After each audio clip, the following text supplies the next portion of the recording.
A time when cyber leaks and hacking threats are on the rise globally, with South Africans also not being spared. POPI was signed into law in 2013, and government is yet to announce a commencement date for the act. The Protection of Private Information Act, or POPI, is meant to regulate the collection, retention and dissemination of private information. The law came into effect in November 2013 and is yet to be implemented. I think it is very unfair that people just get your information without you giving them authorization. And it's annoying because people call you all the time out of nowhere. It's irritating me because they're doing it in my work hours and I'm not supposed to have a phone on me. But I need to keep my phone on me in case of emergency. Now the stupid calls come through all the time. The legislation aims to protect consumers from the unsolicited telemarketing calls, text messages, or emails, including social media.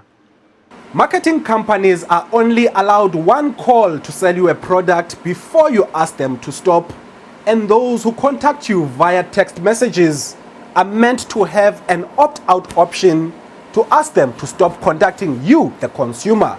But at the moment, to stop these unsolicited marketing calls and texts takes effort and money to stop. Companies are also scrambling to be compliant before POPI kicks off. You could investigate any company to look at how do they collect personal information.